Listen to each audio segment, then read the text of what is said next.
This channel does not promote any violent, harmful, or illegal activities. All content provided by this channel is meant for an educational purpose only. এটা এমন একটা issue, এমন একটা মামলা যেটা নিয়ে কোচবিহার থেকে কাকদ্বীপ পর্যন্ত প্রত্যেকটা জেলার হয়তো প্রত্যেকটা গলির মানুষই সরব হয়েছে এই বিগত 5 মাস 9 দিনে। প্রত্যেকে একস্বরে বলেছেন উই ওয়ান্ট জাস্টিস। আজকে তারা কি বলছেন, আজকে নাগরিক সমাজ কি বলছেন, তারা কি আবারও আগামীতে রাস্তায় নামবেন নাকি তারা খুশি? শুনুন তাদের মুখ থেকেই। আমাদের যেরকম গেছে একটা মেয়ে, আর তাদের ঘরে যে আছে ওরম ভাবেই যাবে, ওরম ভাবে শেষ হবে। রাত্রিবেলা নেবেছিলাম মোমবাতি নিয়ে, আমরা নাই বিচার চাই। বড় মাথাকে ধরুক, যে করেছে তাকে অবশ্যই তাকে ফাঁসি দেওয়া দরকার। কেন সকলের ঘরে মা বোন আছে, সকলের ঘরে সবকিছু আছে, অবশ্যই। সঞ্জয় তো এমনি ওটা বলি পাঠার বলি বানিয়েছে। আমাদের সঙ্গে রয়েছেন অভিনেতা দেবদূত ঘোষ। দেবদূত, আমি শুভজিৎ কথা বলছি নিউজ ডেস্ক থেকে। আমি জানতে চাই যে সঞ্জয় আজকে দুটো বিষয় বলেন। তিনি বলেন যে রুদ্রাক্ষের মালা বিষয়টা, আর আরও একটা কথা শোনা যায় যেটা বড্ড কানে লাগছে, তা হচ্ছে আমি গরিব তাই আমার সঙ্গে এরকমটা হলো। এই দুটো লব্জতে আপনার কি প্রতিক্রিয়া? দেখো, একটা আমাদের এমনি চালু কথা আছে যে অসৎ সঙ্গে নরক বাস। সঞ্জয় নিশ্চয়ই হাড়ে হাড়ে সেটা বুঝতে পারছে যে যাদের কথায় সে এই বিষয়ের সঙ্গে জড়িয়ে পড়েছে বা নিজেই যদি উৎসাহিত হয়ে জড়িয়ে পড়ে থাকে, তার কনসিকুয়েন্স ওকে ভোগ করতে হবে। কিন্তু আমরা একটু আগেই এই চ্যানেলেই নির্ভয়ার বাবার কথা শুনছিলাম। তিনি অভিজ্ঞ মানুষ, যন্ত্রণার কথা বলছিলেন। তিনি বলছিলেন এই ধরনের কাজ একটা মানুষের পক্ষে সংগঠিত করা কখনো সম্ভব হয় না। এটা কিন্তু রাজ্যের এবং তথা এই আমাদের তিলোত্তমা বা অভয়া যাই বলি না কেন, আরজি করে যে ঘটনা তরুণী চিকিৎসকের সঙ্গে ঘটে গেছে, সে ব্যাপারে তো পৃথিবী উত্তাল হয়েছে। সেই মানুষদের একটা কিন্তু ফিলিং হচ্ছে যে তারা নিশ্চিত হতে চায় একজন না একাধিক জন। সেইখানে আমি বারবার করে জানতে চাই, বলতে চাই যে বিচার ব্যবস্থা, সিবিআই আমাদের দেশেরই অংশ, বিচার ব্যবস্থার অংশ, এবং আমাদের ট্যাক্সের টাকাতেই এগুলো, এই সিস্টেমগুলো রান করে। তো সেখানে আমাদের অধিকার আছে সত্যটা জানার, এবং সত্যটা জানানোর দায়িত্ব কিন্তু বিচার ব্যবস্থা তথা একদম আমাদের প্রত্যেকেরই। দেবদূত, আমাদের প্রত্যেকেরই কম বেশি আমরা চাই সেটা যে সত্যিটা সামনে আসুক, সঠিকভাবে আসুক। আপাতত আপনাকে ধন্যবাদ জানাই। কিন্তু আজকে সঞ্জয় রায়কে দোষী সাব্যস্ত করা হয়েছে, রায়দান রয়েছে, শাস্তিদান আগামী সোমবার। আপনারা জানেন রাজনৈতিক ব্যক্তিত্বরা কি বলছেন, কুণাল ঘোষ কি বলেছেন এ বিষয়ে আপনাদের শোনাবো, সুকান্ত মজুমদার কি বলেছে আপনাদের শোনাবো। পুলিশ সব রকমভাবে সর্বশক্তিতে তদন্ত করছিল। সেখানে সরকারকে মেলাইন করার জন্য রাজনৈতিক উদ্দেশ্য প্রণোদিতভাবে কিছু বাম, কিছু অতি বাম, কিছু অন্ধ তৃণমূল বিরোধী এবং কিছু একাংশের চিকিৎসক, তারা যেভাবে মানুষের আবেগকে বিভ্রান্তিকর পথে বিপথে চালিত করছিলেন, আজকের রায় প্রমাণিত হলো কলকাতা পুলিশের তদন্ত সঠিকভাবে সঠিক পথে ছিল। মাঝপথে সিবিআইকে দেওয়া হয়েছিল এবং সিবিআই তদন্তেও কলকাতা পুলিশের তদন্তটাই মান্যতা পেয়েছে। প্রথম থেকে বলেছি যে 5 দিন কলকাতা পুলিশের হাতে তদন্তের ভার ছিল, সেই 5 দিনে কি তথ্য প্রমাণ কোথায় গেছে এবং সেটা নিয়ে আমাদের যথেষ্ট ডাউট আছে। এবং তার ফলে আপাতত শুধু এই সঞ্জয় রায় ধরা পড়ল, এটা আদৌ যদি সঠিক তথ্য প্রমাণ উপস্থিত থাকতো তাহলে আর কি হতো, তাহলে সঠিকভাবে বোঝা যেত। কিন্তু এই মুহূর্তে তো বোঝার মতো পরিস্থিতিতে আমরা নেই। তো সঞ্জয় রায় যে যদি দোষী সাব্যস্ত হয় তাহলে অবশ্যই তারও সর্বোচ্চ সাজা হোক, আমরা সেটা চাই। আবারও বলছি, এ যাবৎকালের সব থেকে আলোচিত একটি মামলা, যে মামলা চলাকালীন, যে তদন্ত প্রক্রিয়া চলাকালীন একাধিকবার আমজনতা রাস্তায় নেমেছে, তারা রাত জাগো করেছেন একাধিক দফায়। তারা কি বলছেন আজকে শোনাই আরেকবার। অপরাধ করেছে তো ফাঁসি অবশ্যই লাগবে।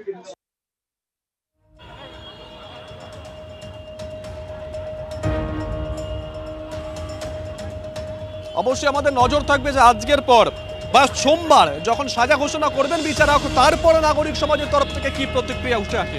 তারা কি আবারও রাস্তায় থাকবেন, তারা কি আবারও রাত জাগবেন, চিকিৎসক সমাজ, তাদের কি প্রতিক্রিয়া হয় আগামী সোমবার সাজা ঘোষণার পর, সেদিকে নজর থাকবে তিলোত্তমার বাবা মা তারা কি বলেন, তাদের তরফ থেকে কি প্রতিক্রিয়া পাওয়া যায়।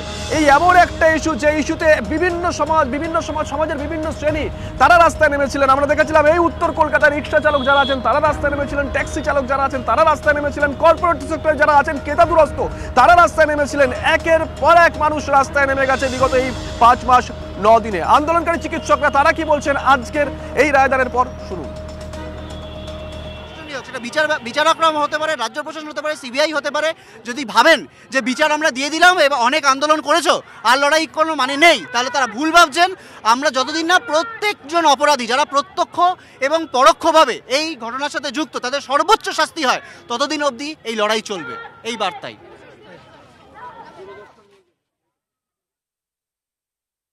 যে রায় দিয়েছেন তাকে আমরা স্বাগত জানাচ্ছি, কিন্তু আমাদের মূল প্রশ্ন এখনও রয়ে যাচ্ছে যে আরও যারা প্রত্যক্ষ বা পরোক্ষভাবে জড়িত থাকতে পারে বলে বিভিন্ন তথ্য প্রমাণ অভিযোগ এসেছে এবং হচ্ছে যে সিবিআই সাপ্লিমেন্টারি চার্জশিট দেওয়ার কথা বলেছিল। আমরা চাই অবিলম্বে যারা প্রত্যক্ষ বা পরোক্ষভাবে জড়িত প্রমাণ লোপাটের অভিযোগ যাদের বিরুদ্ধে আছে তাদের অবিলম্বে তদন্ত শেষ করে বিচার প্রক্রিয়ার মধ্যে নিয়ে এসে দ্রুত বিচারটা সম্পন্ন করা, এটাই হচ্ছে আমাদের দাবি। আমরা জানতে চাই যে বাকি কারা কারা রয়েছে সেটা সম্পর্কে কি বক্তব্য আছে, কারণ সিএসএফএল এর রিপোর্ট সেখানে পরিষ্কার বলছে 5 জনের ডিএনএ আছে, সিসিটিভি ফুটেজ বলছে 68 জনের গতিবিধি আছে। তাহলে বাকিদের সম্পর্কে এখানে কি আজকে সিদ্ধান্ত হয়েছে, তাদেরকে দোষী সাব্যস্ত হলো কি হলো না, সেটা পশ্চিমবাংলার মানুষ চিকিৎসক সমাজ আজকে কিন্তু আমরা জানতে চাই। যদি তাদেরকে দোষী সাব্যস্ত করা না হয়, বিচার যদি না হয়, তাহলে বিচারের নামে প্রহসন হবে।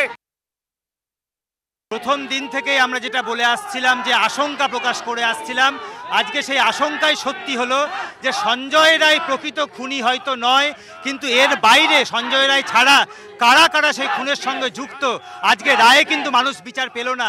তাই শিয়ালদা কোর্ট চত্বরে হাজারো কণ্ঠে একটাই কথা, যে সঞ্জয় রায় ছাড়া আর কারা আছে সেইটা মানুষ জানতে চায়।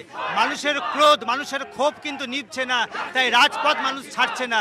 মানুষ কিন্তু প্রকৃত খুনিরা কারা সেটা ধরার জন্য আগামী দিনেও লড়াইয়ের রাস্তাতে থাকবে। আমরা কিন্তু খুশি নই, আমরা ক্ষুব্ধ, আমরা ব্যথিত, আমরা আশাহত হয়েছি। বেশ, অন্যদিকে জলপাইগুড়ির মানুষজন তারা কিভাবে দেখছেন বিষয়টা, তারা কি বলছেন একবার আপনাদের শোনাবো।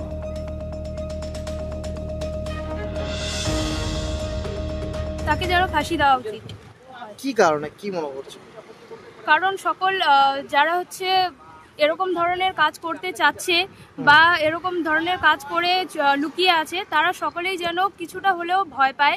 এই যদি তিনি মারা যান বা হচ্ছে ফাঁসি দেওয়া হয়, তাহলে তারা পিছিয়ে আসে বা ভয় পায়, এরকম ধরনের যেন আর কোনো কিছু না ঘটে। আমরা অবশ্যই ওনার ফাঁসি আশা করছি, ওনার যাতে ফাঁসি হয় এটাই আমরা কামনা করছি। সারা ভারতবর্ষ থেকে সারা পৃথিবীর লোকই এটা জানে যে উনি কি কারণে যে ওনার ফাঁসি হওয়া দরকার, সেটা তো সবাই জানে।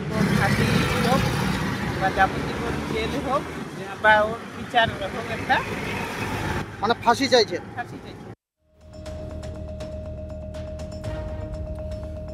সঞ্জয় রায়, আজ আদালত সঞ্জয় রায়কে দোষী সাব্যস্ত করেছে, কিন্তু আগামী সোমবার দিন সাজা ঘোষণা, সোমবার দিন সেই রায়দান।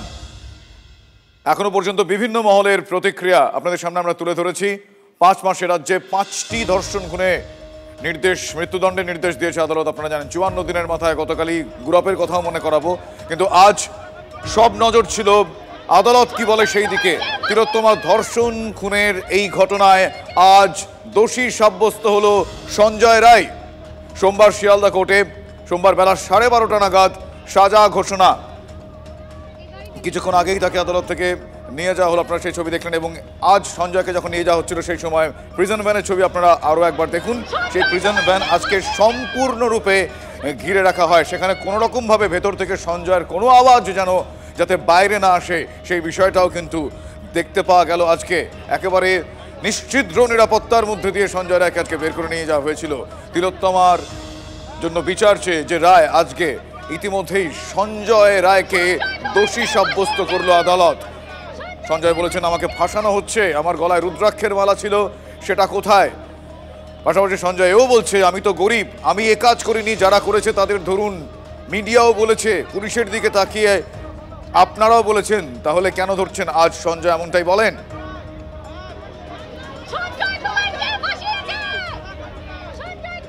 এটা তো একটা বিচারের নামে প্রহসন হচ্ছে, এটা আমরা সবাই বুঝতে পারছি। কারণ কোনো রকম তদন্ত ছাড়াই সাধারণভাবে পশ্চিমবঙ্গের অন্যান্য ঘটনাক্ষেত্রেও যা হয়েছে, আমাদের মাননীয় মুখ্যমন্ত্রী বলে দিয়েছিলেন যে সঞ্জয় রায় ওকে ধরা পড়েছে, কলকাতা পুলিশ ঠিক ধরেছে, ওকে ফাঁসিতে লটকে দাও।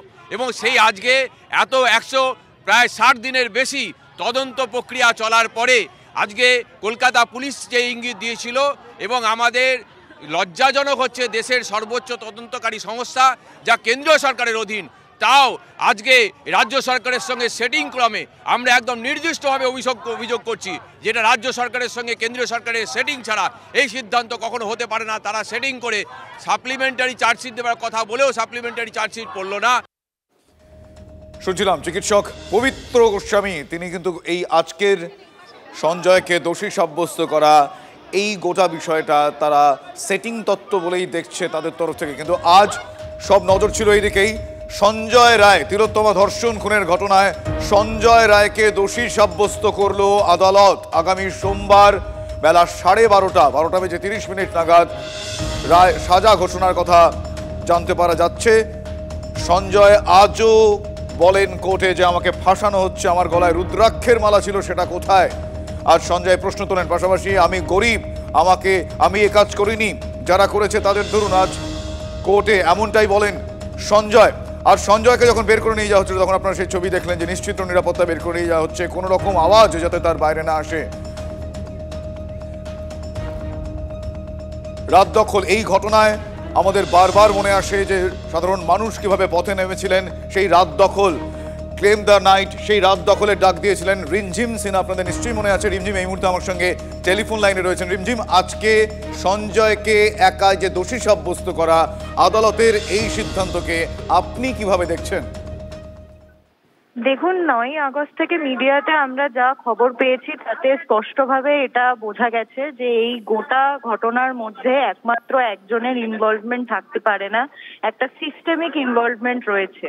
তাতে সন্দীপ ঘোষের সঙ্গে যেভাবে আতাত করা হয়েছে, তিনি রেজিগনেশন করার পর তাকে আবার অন্য একটি জায়গার প্রিন্সিপাল করা, তার প্রমাণ লোপাটের কেসে গ্রেফতার হওয়ার পরেও তার বেল হওয়া, এবং পরবর্তীতে যেভাবে রাত দখল আন্দোলনকারীদের উপরেও গুণ দিয়ে হামলা করা হয়েছে, গুন্ডা বাহিনী এসে হামলা করেছে, পুলিশ হেনস্থা করেছে, বারবার এটা মনে হচ্ছে যে সিস্টেমের কোনো একটি ফেলিয়ারকে চাপা দেওয়ার যথেষ্ট চেষ্টা করা হচ্ছে। সুতরাং এটি শুধু একটি দিকে ঘুরিয়ে দেওয়ার চেষ্টা, এবং দুর্নীতির যে গোটা প্রকল্প আরজি করের মধ্যে চলছে, এই গোটা স্বাস্থ্যের সিস্টেমের মধ্যে চলছে, তাকে কোথাও নাজেহাল করার চেষ্টা, সেই গোটা প্রশ্নকে কোথাও নাজেহাল করার চেষ্টা হচ্ছে বলেই মনে হয়। অনেক ধন্যবাদ রিমঝিম আপনার প্রতিক্রিয়ার জন্য। রাত দখল, সেই রাত দখলের আহ্বায়ক, অন্যতম আহ্বায়ক রিমঝিম আমার সঙ্গে এইমাত্র টেলিফোন লাইনে ছিলেন। আপনারা শুনলেন যে রিমঝিম আজকের এই সিদ্ধান্ত, আদালতের এই সিদ্ধান্ত সঞ্জয় রায়কে দোষী সাব্যস্ত করাকে তারা খুব একটা ট্রান্সপারেন্ট ওয়েতে দেখছেন না। তারা বলছেন যে এটা একটা সিস্টেম, একা তার পক্ষে সম্ভব না, এই ধরনের বিষয় তারা মনে করছেন বলে তারা জানিয়েছেন। আজ সঞ্জয় রায়কে দোষী সাব্যস্ত করছে আদালত। আবারও সেই প্রশ্ন সমাজের বিভিন্ন মহল থেকেই উঠে আসছে যে একা সঞ্জয় রায় এই ঘটনা ঘটিয়েছেন কিনা, অন্যান্য আর কোন কোন বিষয় এক্ষেত্রে উঠে আসতে পারে সেই দিকে অনেকেই প্রশ্ন তুলছেন। কিন্তু এখনো পর্যন্ত আন্দোলনকারী চিকিৎসক পরিচয় পান্ডা তিনি কি বলছেন তার বক্তব্য আমাদের কাছে এসছে, এক এক করে আমরা শোনাচ্ছি। এবার পরিচয় পান্ডা কি বলছেন আজকে শোনাবো আপনাদের।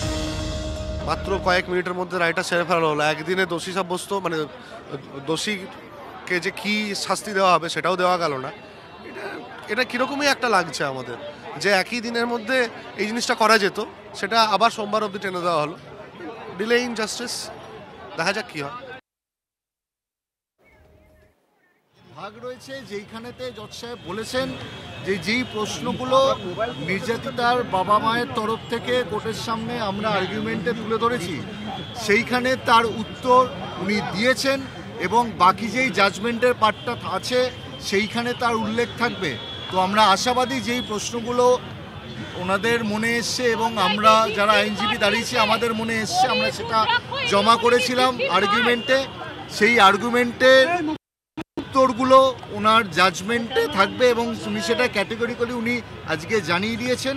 আমরা আশাবাদী আমরা সব প্রশ্নের উত্তর পাবো, তখন আপনাদের সাথে জানিয়ে দেব। আমরা প্রত্যেকেই সোমবারের জাজমেন্টের কপির জন্য ওয়েট করে আছি। জাজমেন্টের কপি পেলে আমি বলে দিচ্ছি, আজকে সঞ্জয়ের বক্তব্য, আমি এই ঘটনার সঙ্গে যুক্ত নই, আমাকে ফাঁসানো হয়েছে এবং প্রচুর লোক আছে যারা ফাঁসিয়েছে, আমি নির্দোষ, আমি কিছু করিনি।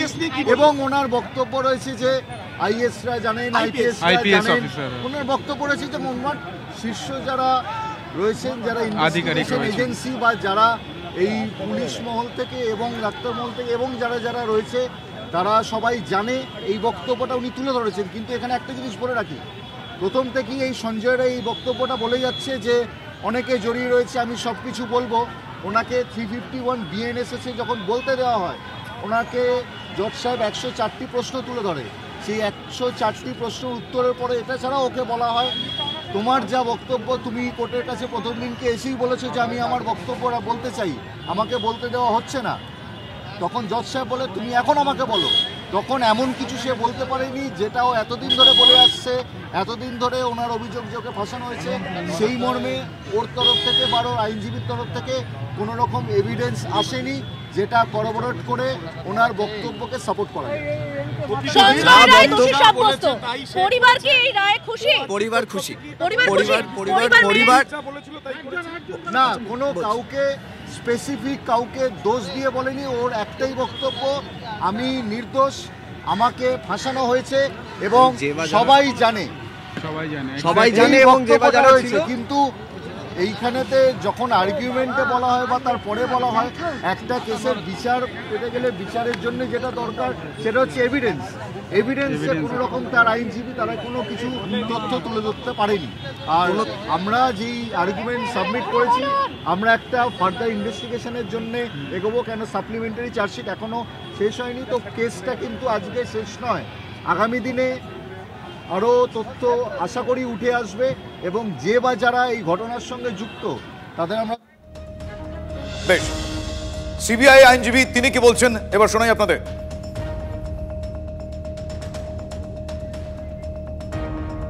আমরা ইলেকট্রনিক সায়েন্টিফিক সমস্ত এভিডেন্স পেশ করেছি এবং তাকে কোর্ট সেটা স্যাটিসফাইড হয়েছেন এবং ওনাকে কনভিক্ট। তদন্ত কি এখানেই শেষ না আগামী দিনেও তদন্ত চলবে?